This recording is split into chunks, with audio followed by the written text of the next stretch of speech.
Good morning, Reptile Army, and welcome to the vlog. I hope the start of your day is absolutely incredible.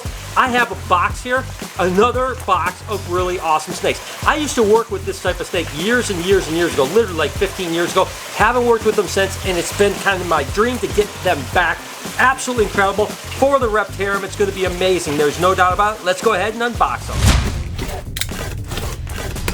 And again, you guys have noticed I've been getting a lot of animals lately. Again, that's kind of gearing up for the expansion, right? So these animals won't go directly over here, but they will come over to the Reptarium, obviously, when they get a little bit of size to them and get going, and they are just absolutely incredible. I tell you what, this is another one of those snakes, and I say it all the time, but seriously, this is another one of those snakes that were like dream animals for me when I was a kid, right? When I was young, I used to just think like, one day I hope that I have these animals, and you guys know that I'm obsessed with Australia stuff. Matter of fact, one of my sleeves and my whole arm here is Australian animals. Been to Australia 9 times, had the opportunity to catch all kinds of incredible snakes, have a lot of friends over there. Well, these are some Australian pythons, but not just any Australian pythons, but something that I think is one of the coolest of the Australian pythons out there. And let's just go ahead and take a peek. Oh my goodness, they are beautiful. So this here is the male, and take a look at that right there. Of course, we have carpet pythons. You guys know that. We have jungle carpets, jags. We have albino carpet pythons. So these, of course, are the diamond pythons, which are spalotes, and absolutely incredible. Now, you see a lot of carpet pythons. You don't see a lot of diamond pythons out there. Again, this is the boy, and the difference between carpet pythons and diamond pythons, obviously, is just all those diamond marks all over the place. And what is this cheeky monkey doing? He's just climbing like can be. Now, interestingly enough, I've been over my friend Peter Birch's in New South Wales, and actually you can catch diamond pythons when it's about 40 degrees outside. So unlike most of the other carpet pythons that stay much warmer, if they even drop below 60 degrees, it's really cool. These guys can almost be in areas where ice is over, and that's one of the reasons why they've got more black on them too, to absorb more of that sun. But what absolute rippers these are. That is incredible. This is the boy. Let's check out the girl. And here we go with the female.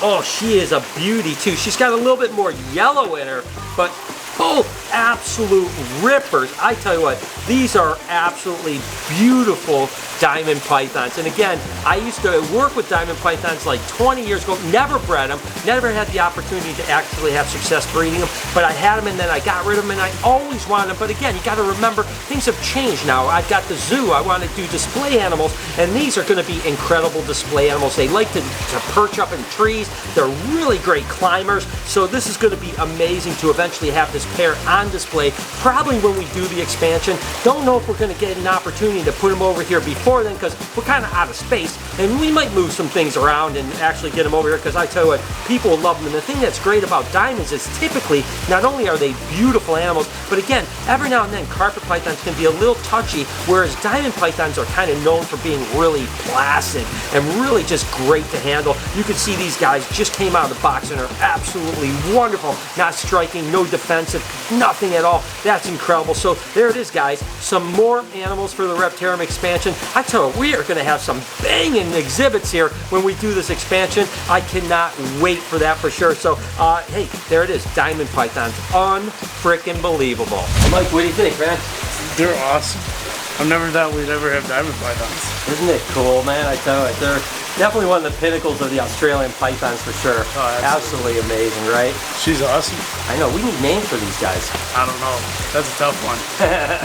I mean, diamond, anything that has to do with jewels, diamonds, stuff like that. Oh, I see where you're going with this. So let me know down in the comments. Again, pair of diamond pythons. What name should we have these for these guys? Oh my God, I am so excited to have these, and I think Mike's more excited than me. That's pretty. I'm gonna just.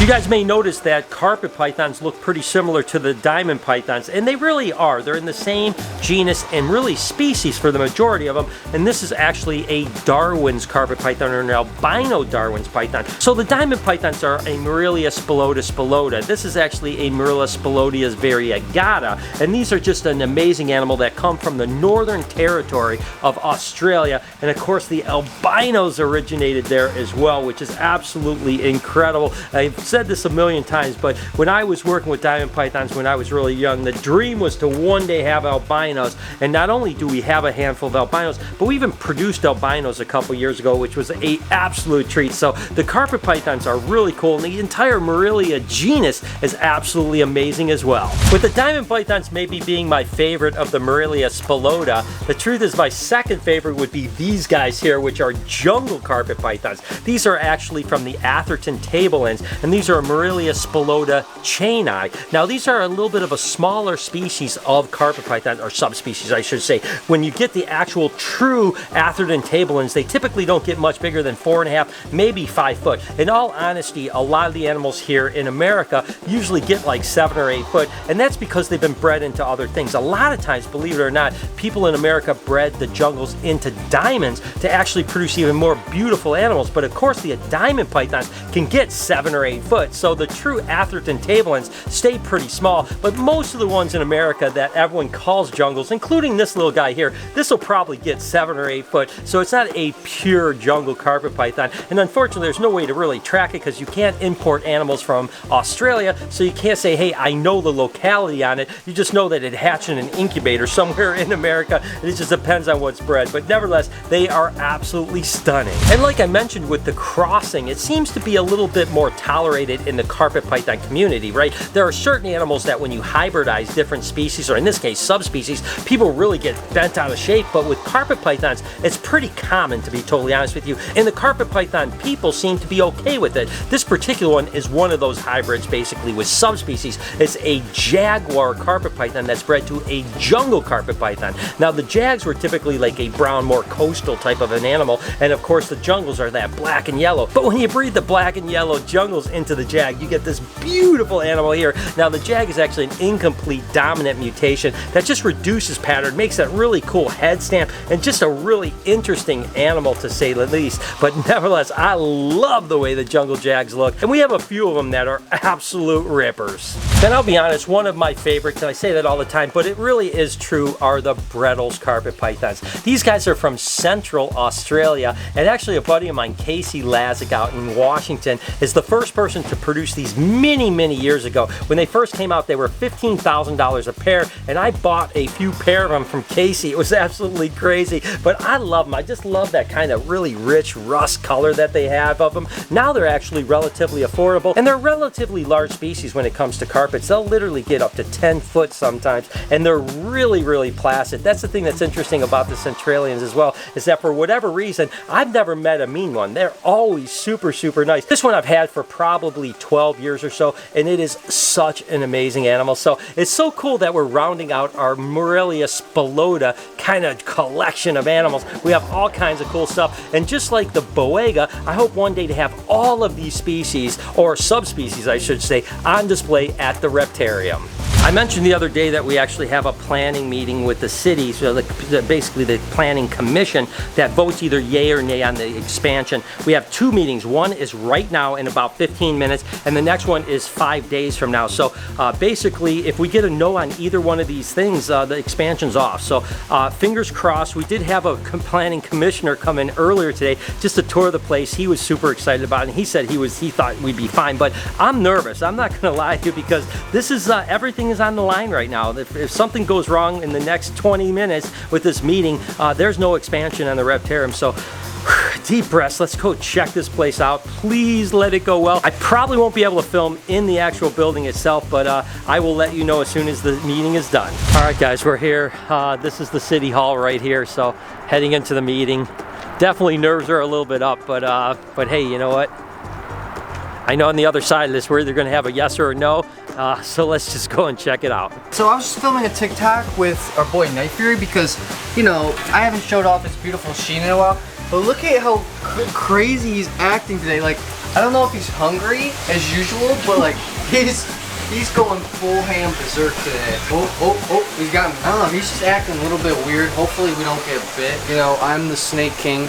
They're making that documentary after. About you? It's about me if you didn't know. He's a bucker. Bucker hard. But we're gonna take him out. We're gonna not get bit in the face. There we go. If you want to handle a snake that's a little bit aggressive, you know, just try to stay away from his face. Oh, look it, we have the Snake King here. Snake King. If you don't follow my dad on TikTok yet, go do that now. Brian Barczyk, TikTok. I always forget how sheeny he is, how rainbow, until we actually get him outside, because he's already so majestic inside. But when you get him out here, holy shit. It's amazing. And this is why I love the city of Utica. The meeting went absolutely amazing. The planning commission was actually excited about it. They were like, you know, they had questions and we answered them really quickly, but they were like, we can't wait for this to happen. When are you gonna actually do it?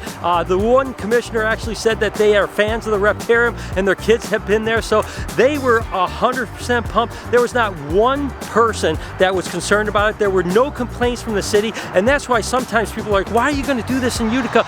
Utica is the place I love because I love the city and I love the support they give us. So that is amazing. I mean, we passed the planning commission. Now we just have one more meeting in 5 days with the council, and if that goes well, which I think it really will because the mayor's on that council and the mayor's already told me he's super excited about it. He was in the meeting actually, so I think we're in good shape, guys, but we do have one more meeting. I am, wow. What a relief. That is absolutely incredible. One more step closer to this expansion happening. Just love walking around the place, looking at salt here, looking absolutely beautiful. I noticed that Perdita is in an amazing spot right now. I mean, look at this snake right now. It's so freaking amazing. And I need your advice, guys. Not advice, I need your opinion, I should say. I've done this a couple years. This year I'm a little bit more committed to it. You know, we had Dan C., the beard guy, on the podcast. Great guy. He was in the vlog and everything like that. Had a majestic beard. I don't really ever want a beard, but we are in November. Of course, there's No Shave November or Movember as well, and that's basically, you know, where you grow your beard out for the month, you don't shave for the month, and it's really about men's health. You guys may not know, I don't talk about this that much, but I've been kind of on again, off again, sick for the last like 2 months with all kinds of things, you know, respiratory issues, just not feeling good and stuff like that, and so I'm really committed to health right now. You know, I've actually just recently lost about 8 pounds. I want to lose about another 15 to be totally honest with you, but I'm kind of thinking, do I not shave my beard for November again? See how long it grows. I'm not a big beard guy, to be honest with you, but let me know in the comments if you do want to do that. I'm actually going for a physical. I want to get healthy. I want to get past all this sickness. I want to get healthy. I want to be vibrant. I got so much energy, but when I'm not feeling good, it's hard to feel that way, and I want maybe me and you together can do this, right? We can, maybe you don't have to not shave, but let's try to get healthy together. You know, again, I'm going to lose some weight. I definitely want to, you know, encourage everyone to get checked out. Those health wellness checks are so important. And by the way, I said this in October. I started about 2 weeks into October. No pizza because I'm a pizza addict. No pizza for November. So we can maybe do that together. But let me know in the comments if you're on board, number one. And number two, if I should just grow this scraggly beard out for the next month. Again, with the symbolic means of staying healthy. And hopefully by the end of November, I'm going to be trimmer. I'm going to be healthier. Can get over this sickness and keep going. And who knows, maybe I'll look like a homeless person at the end of the month. So let me know what you guys think. Whew. Ivy is looking big today. I tell you what, if you enjoyed today's video, please do me a favor. Check out this playlist. Watch a couple more videos. It helps me out a lot. You know what else helps me out? You subscribing to this channel right over here on that button. Turn your post notifications on. Have an absolutely wonderful day, Reptile Army. Remember, be kind to someone, and I promise I'll see you in the next one.